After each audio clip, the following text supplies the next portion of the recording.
I think the nitrogen losses, they want to, more than why they want now to reduce nitrogen losses. What happened in Europe, for instance, in the Netherlands, the restrictions in nitrogen emissions came, and the producers didn't have the tools to reduce nitrogen, so they have to reduce the number of cows because you in the Netherlands, in Ireland, you have a limit of how much nitrogen you can excrete. Um, what I would like to have is the set of the toolkit for the producers for when those regulations comes to be ready. And that's what we are working on right now, trying to develop the most advanced approaches to reduce nitrogen excretion without harming production.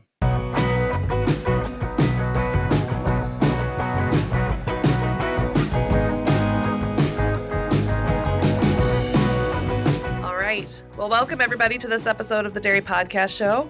I am joined today by Dr. Sebastian Apelo from the University of Wisconsin-Madison Department of Animal and Dairy Sciences.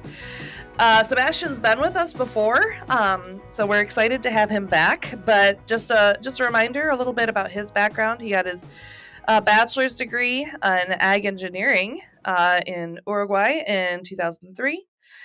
It looks like he spent some time getting a master's, PhD, and postdoc at Virginia Tech. So he was at Virginia Tech from 2009 to 2014, after which he did a couple different postdocs. He did one at UW-Madison, another with the American Diabetes. Is that right? Why don't you clarify that for us? Hello, thank you for the invitation again, and I'm very happy to join you. And just about the postdocs, I did two postdocs, but one was at Virginia Tech with Dr. Mark Hannigan after I finished the PhD. Okay. And the second one was all in the same lab here at UW-Madison, the School of Medicine, but I started as a postdoc and then transitioned into an American Diabetes postdoc fellow. So it's just okay. the title. Gotcha. So very metabolism heavy, which is still something you work on today. Yeah. So basically, you were at Virginia Tech as a postdoc or graduate student from 2009 to 2014, and since 2014, you've been at UW-Madison either as a postdoc. From 2007, I started the master. From 2000, so 7 years at Virginia Tech. Yeah. You're at your 10-year mark then at UW-Madison. Is that right? Yeah. Yes. Well, congratulations. Thank you. And currently, you're an assistant professor in animal and dairy sciences. Is that? Yes. And yes, so assistant professor of metabolism. Correct. Adiseo, a global leader in nutritional solutions and the provider of Smart Amine M, the best in-class rumen-protected methionine product for dairy producers who want to optimize milk production, capture more value from their components, and maintain the lifetime performance of their herds. For more product information and to calculate your return on investment when you balance your feed with amino acids, go to milkpay.com. I know we've talked before on this show about milk protein and milk protein synthesis. It's a hot topic for sure. And producers always want to know how to get more milk protein. I'm going to jump right in and ask you, one of the things we ask our guests is, do you have any unique philosophies or things that people might not necessarily, I don't want to say disagree with, but things that kind of rock the boat a little bit? And your response was about the limiting amino acid theory. And I know we've all been in our intro nutrition classes and you learn about the barrel and stave model, right? And that's kind of where your limiting amino acids come from. And correct. And I know Dr. Hannigan's been doing a little bit of work that kind of indicates that, this isn't a complete story. And you said you and others have proven extensively that the limiting amino acid theory does not apply to milk protein synthesis regulation. And despite feeling a little bit guilty, you still teach in undergrad ruminant nutrition the limiting amino acid theory because it helps students understand amino acid balance. So let's jump into that. This is a topic that I've been really interested in the past couple of years and have thought a little bit about. And so I'm really curious, as somebody who's in it and kind of doing some of that work, what's your take here? And yes, how do we still use limiting amino acid theory? Yeah, I still use it because it's very useful to at undergrad level to explain the concept of amino acid balancing. And I still think that is applicable if with some flexibility because different amino acids have different efficiencies and they are at different levels in the diet, so they are also at different level of deficiency if they are not meeting the requirements. So the farther that you are from the required amount or the recommended amount, the more efficient the use of that amino acid is going to be, but also the more response that you are going to get. It doesn't explain, as the limiting amino acid theory says, that you will not get a response to other amino acids. That is what we have proven, I think that by now, in the last 10 years, extensively, because we first showed that using mammary tissue when I was in the papers from my PhD with Dr. Hannigan. We showed that first, and but then we just finished a study in which we were testing the responses to histidine, something that people is talking more and more now, and it's very clear the responses that we get to histidine and the independent responses that we get to methionine and lysine don't are not explained by the limiting amino acid theory, because if methionine and lysine were the most limiting in that case, histidine could have not increased milk protein production. And the same in the other way, if histidine was the most limiting, supplementation with methionine and lysine could have not increased milk protein production and milk components in general. I would be happy to talk about that. All right, so would you say that it's fair to say that limiting amino acid theory, it's not that it's wrong, it's just that it's maybe not entirely complete. Is that a fair statement? Yes, I try to challenge. I think that we need more information for that. I try to challenge the if the perhaps you see that NASEM now has curvilinear quadratic responses to the 5 amino acids that you can balance for in NASEM. Um, I wanted to see if the response to histidine, for example, was dependent on the level. So if the slope was affected, we didn't find that. So for now, we know that they are completely independent. So the amino acid theory, limiting amino acid theory, wouldn't apply. But I think that we still need more information to refine the questions that we have so far. Now, when you're talking to undergrads about this, how far do you go with this concept? Do you really kind of do you leave them with limiting amino acid theory, or are you kind of leading them beyond that in your classes? I think they start falling asleep before limiting amino acid theory.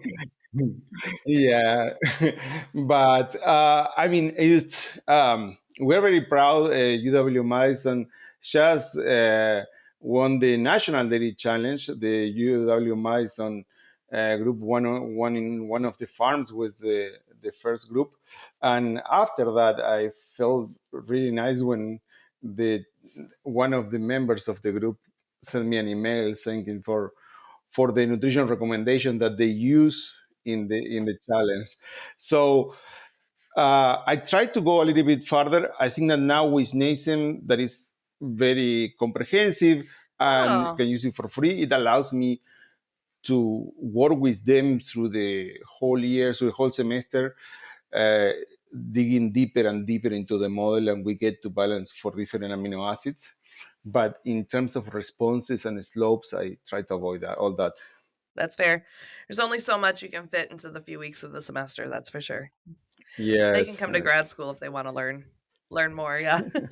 Some of the topics that you brought up when we asked what you wanted to talk about today, you talked about nitrogen losses, and I think that's something that's I guess I'd just like to pick your brain on a little bit because we know that the ruminant, for all of the things that she has that are amazing, right? She does all these great things like upcycle. upcycle feeds that you wouldn't be able to utilize anyway. She makes milk protein for us, and a very nutritious product out of things that aren't very digestible to us as monogastrics, or non-ruminants, I should say. But for all of the good things that she has as a ruminant, she's not always very efficient with nitrogen utilization. And I guess let's just start. How much nitrogen is a cow excreting? It's very important today in Earth Day because when you said earlier on that the producer was more was worried about how to get more milk protein, I think that milk protein we know how to get more. We feed more protein, and there is a curvilinear relationship. We can keep increasing, but the producer, I think, that wants to know how to produce the protein level that they are producing, lowering the cost, because protein, especially bypass proteins, are an expensive portion of the feed cost.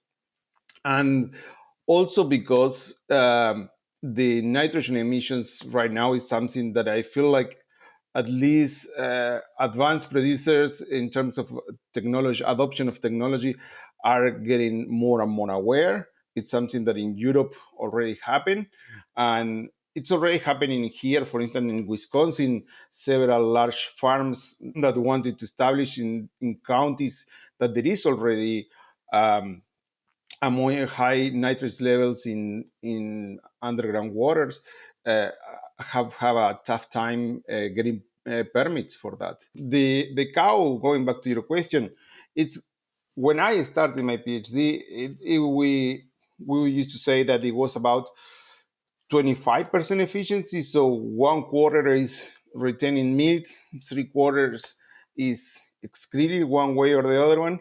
I think that now, using the concepts that we have developed, we can easily sit in the 30% efficiency, which, going from 25 to 30, is a 20% increase in the last 10 years. Is fairly impressive.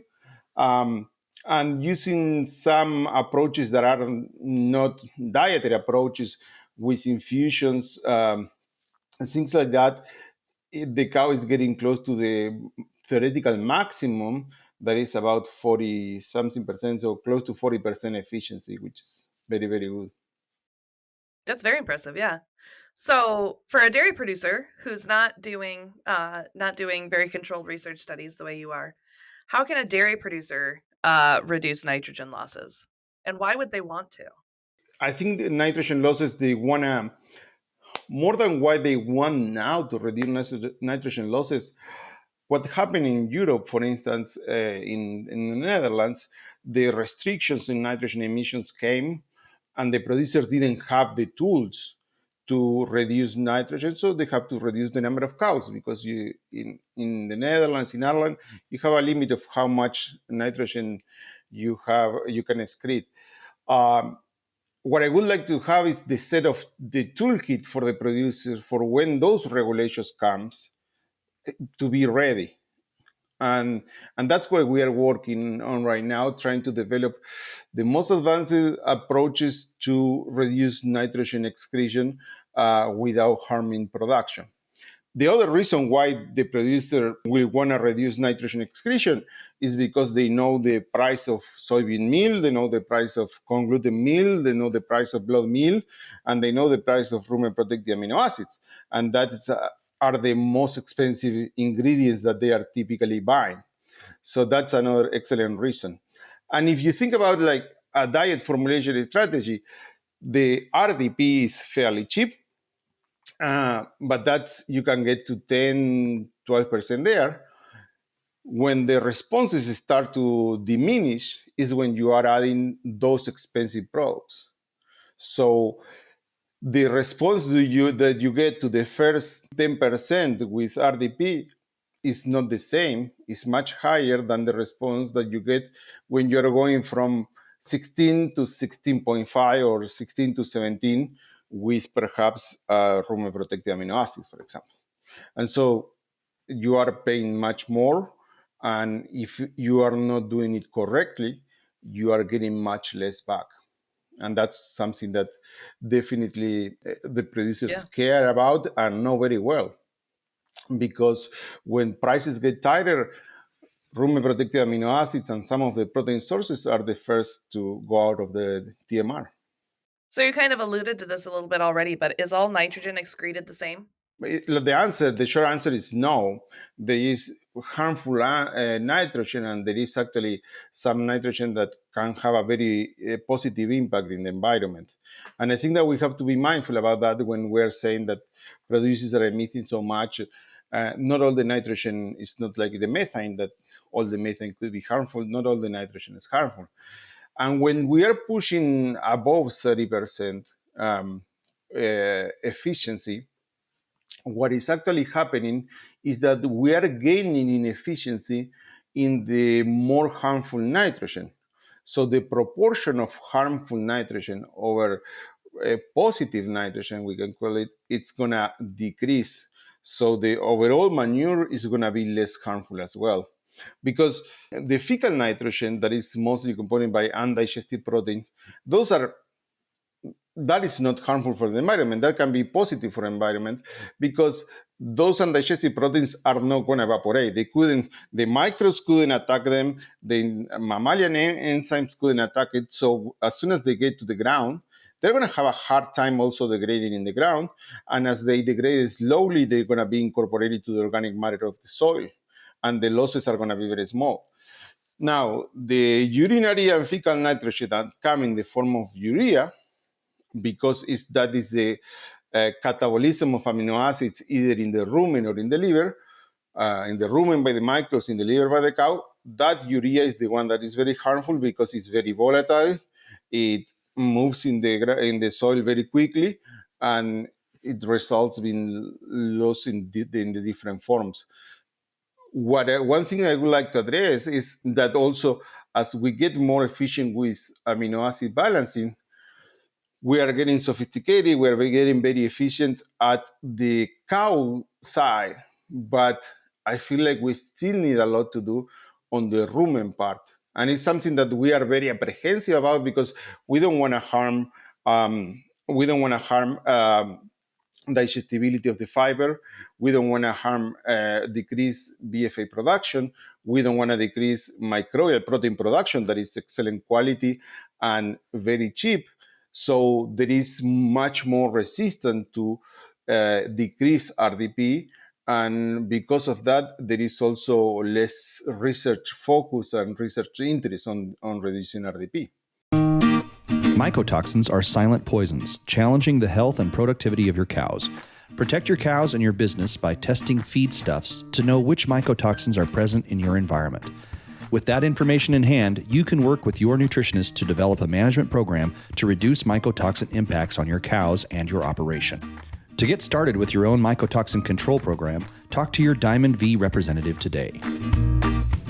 You've done a lot of work, obviously, on milk protein synthesis, amino acid metabolism, feeding protein to dairy cattle. What do you think are some of the next big frontiers that we have when it comes to amino acid metabolism? I mean, we've already moved from crude protein to RDP-RUP to amino acid balancing. What's next? What's coming down the pipeline that we really need to understand? We move from metabolizable protein. For those that were already metabolizable protein, I still hear a lot of crude protein, but we move from metabolizable protein now with the new name to metabolizable amino acids. And I think that the two things that are, or perhaps three things that are key next are going to be one, expanding from methionine and lysine, that I would say most of the people formulate balance for those essential amino acids if they do balance for amino acids. Expanding in first to histidine.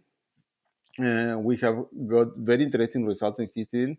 First to histidine, there is limited tools because right now the only thing that we have at commercial level is blood meal, and only for the US and a few other countries, but not worldwide. And then the energy sources, that go along with the amino acids. I think that we have been doing in the last 4 or 5 years several experiments with different energy sources, and I think that there is a lot of opportunities there to maximize microbial protein, to maximize nitrogen utilization, manipulating also the energy sources, and that's very exciting. And one of the opportunities we have seen is actually reducing the amount of starch, but increasing the amount of fermentable energy in the rumen, combining the starch with non-effective fiber. And because we are at lower levels of starch, we don't have the concerns of acidosis of milk fat depression. So we can increase the fermentability in the rumen, and we have very good results. We in fact have already presented ADS and have a paper in preparation that, no pressure to my students, but hopefully by the end of the month is being submitted. Hopefully they're listening. Yeah. Yeah. And the last challenge that I still see very little movement, little progress in the research area, but that I think is going to come, and I think is very important, is the effect of amino acids in dry matter intake. Mm-hmm.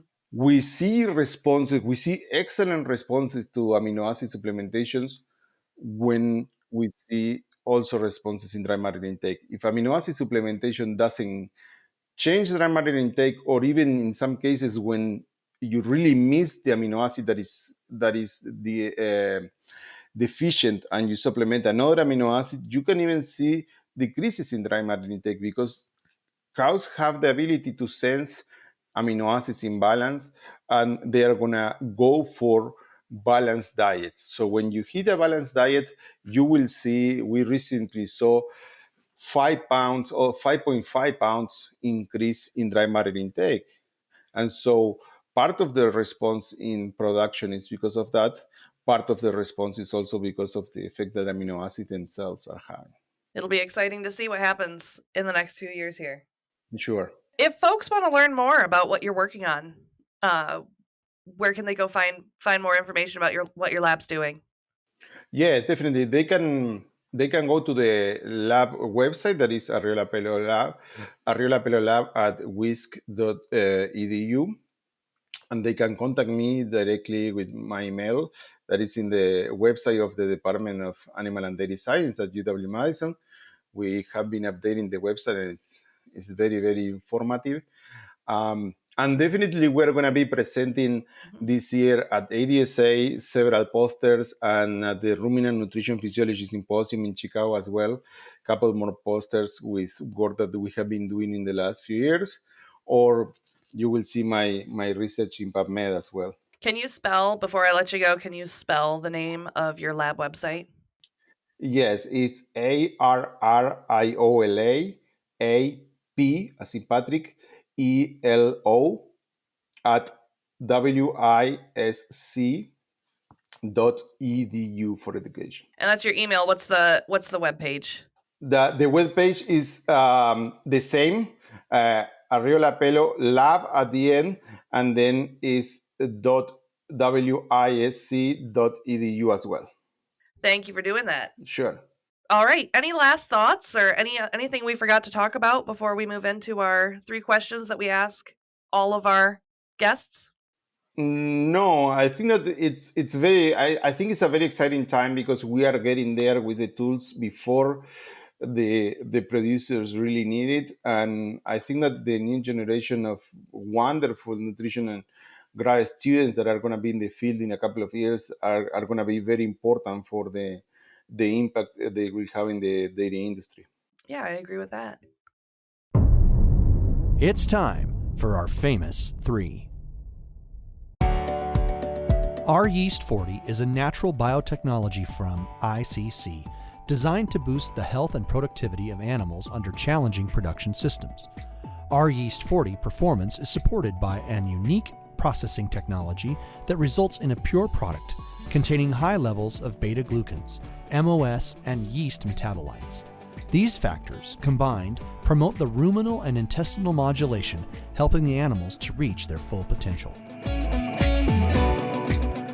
All right. And with that, we'll move into our 3 questions that we ask all of our guests. Our first one is, what is your favorite dairy related book or resource?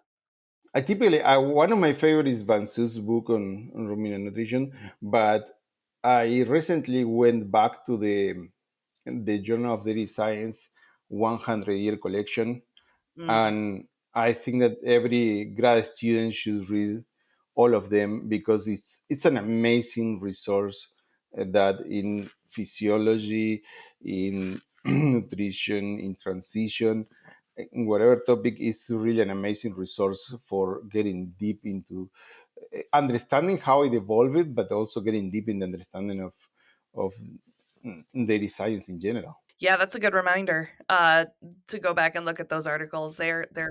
fantastic. I actually on my bookshelf I have you can see Van Soos books right there, and then the NASM is right next to it. So I see the orange brown yep, colors yep, here. they match together pretty Models. well. Yeah. Mhm. No, that is the same in my office here. And then I have the old NRC is what my computer is sitting on. So it's still useful. Yeah. So what is your favorite? Our second question is, what is your favorite non-dairy related book or resource? I haven't been reading much of non-dairy related. It has been very busy, and with the two kids, I have been reading Diary of a Wimpy Kid a lot for them. It's a great resource. I don't know. Yeah, I don't know if it's a great resource, but it's definitely what it has taken most of my time. I love to read also biographies.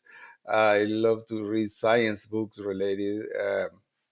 But I remember Einstein biography that I read a couple of years ago was really, really interesting because it combines the history with the science in an amazing way. Um, yeah, but in general, I don't have much time right now for those type of resources. Yeah, yeah. Any podcasts you like to listen to? Besides the present comp podcast, of course. Yeah. I mean, I'm a fan of daily podcasts. Over the weekend, I was listening Dr. Bradford with Dr. Rico talking about the transition, Mhm. and I try to keep up to date. And there are a couple more podcasts in daily production in general from New Zealand, although I have a hard time understanding them. From Yep. Ireland as well, I really like the one from Ireland as well, and then information in general. Yeah.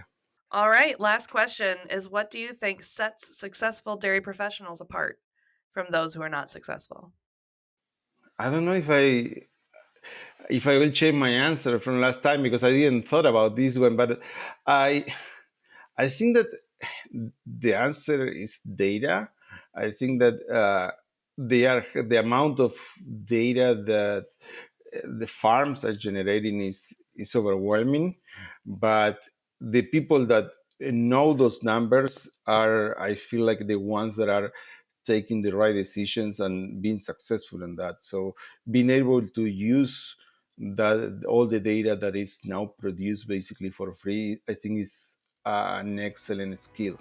It's easier than ever to collect data, but the more data you collect, the harder it can be to actually use it. So Yes, I think that's a really good note to end on there. yes, definitely.